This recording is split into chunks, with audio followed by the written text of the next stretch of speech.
I started Jungle Scout out of my own need. At the time, product research was very difficult. Scaling up was extremely laborious because I was filling out all these spreadsheets. I was having to make a lot of gut reactions instead of basing my business decisions off of data. And that's when Jungle Scout was born. Jungle Scout started back in 2015 in February, and it really started with Greg creating sales algorithms based off of a bestseller rank, creating a small extension, working with a part-time developer. We had the developer create the extension for $1,000. We pre-sold it, pressed go, and let everybody know, actually in a car ride from his parents' house to my parents' house. I thought Greg was a little crazy when he told me about the Chrome extension.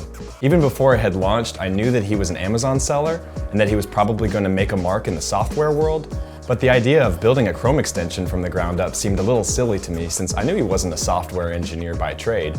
We knew we were leaving America in February of 2015, and Greg knew that he had to make something work. He'd done so many different things in the past and had been a seller on Amazon, had done wholesale, was experimenting with private label, had done real estate, and so took his engineering background, kind of looked at the BSR, figured out there had to be a correlation, just created a linear regression, and that was the first sales equations. So Greg and Liz had great corporate jobs. It seemed like they were a little nuts to quit their corporate jobs and take this crazy adventure off to Southeast Asia and launch the Chrome extension.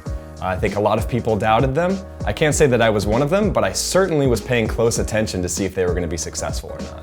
He would stay up until midnight. He was on like 4 hours of sleep every day, just trying to do everything. He got shingles. We were like never communicating. We traveled for about 4 months when we started to hit a breaking point. And so I said, okay, we have to make a decision. We either go in this full time or we cut it loose. I came on board and started to take over the customer success team and build that out. That quickly became a full-time job, and then quickly after that I had to hire, our first set of people on the customer success team. But the emotions of it was just really, really tough. I actually bought the Chrome extension before I even thought of working at Jungle Scout. Just so happened I opened up a newsletter from Greg at Jungle Scout. It was PS, we're hiring a growth marketing manager. So I just shot him an email. Hey Greg, I think I can help you. Here's how and here's what I can bring to the table. Greg loves interacting with people, and he was working with Jared remotely. Jared was in Vancouver.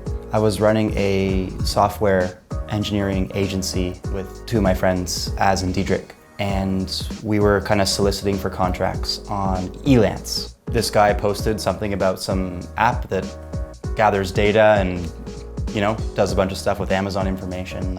We submitted a proposal, and it turns out that Greg chose our company to go ahead with that project. At the time, Greg was doing everything. He was pretty much a one-man show. He had some help with development and customer support. But within a few weeks, he's like, hey, do you want to come out to Bali? The devs turned out to be Jared and Az flew out.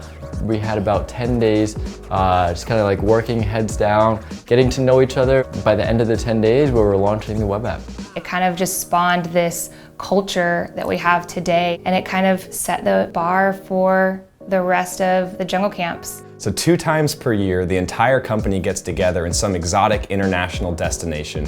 And it's 10 days of fun, it's 10 days of hard work, and more importantly, it's 10 days of bonding and a chance for the people to really get together and learn about each other and the backgrounds that we all come from, because we do come from quite diverse backgrounds. So we decided early on to make this a remote workforce. And because of that, we could really hire the top talent all throughout the world. A great example of this is our PhD data scientist who lives in Germany. And if we were just hiring in one location, it would have been nearly impossible to find someone with his skill sets, with his Amazon expertise in that individual location.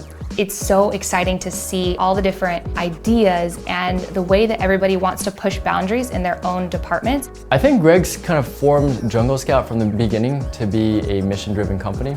And we've heard countless stories of mortgages or tuition, debt, a life of freedom, a life of travel, going to places that they've never been to before. So I think that's the driving force of Greg, is really empower people to become what they've always wanted to. Before I joined Jungle Scout, I worked in Silicon Valley for some very big Fortune 500 tech companies that most people would consider the epitome of business. When I joined Jungle Scout, I saw that things were moving much more quickly, which was an opportunity for people to learn faster and to get promoted faster. And it's been a far more exciting work environment than anything I ever saw in the corporate world in Silicon Valley. I would find it very hard to believe that anyone else in the industry has a data pipeline system at the level of kind of sophistication and scalability that we have right now. It can already process billions of data points, billions of requests, update billions of products and keywords and whatever else we want to update on a daily basis. We invest so heavily into that system, and that's really what we think is the heart of Jungle Scout. The future of Jungle Scout is really bright. I think you're going to see that Jungle Scout continues to dominate in the industry as the premier provider of SaaS products and education products for Amazon sellers because we care so deeply about our mission of helping Amazon entrepreneurs succeed. Everything we do is built around that mission that we have. So that might be improving our tools so we can make them more successful with optimizing their listings, or improving our educational content, or teaching them about something new that's happening on Amazon. But everything we do is built around this core mission. We exclusively want to make sellers on Amazon more successful.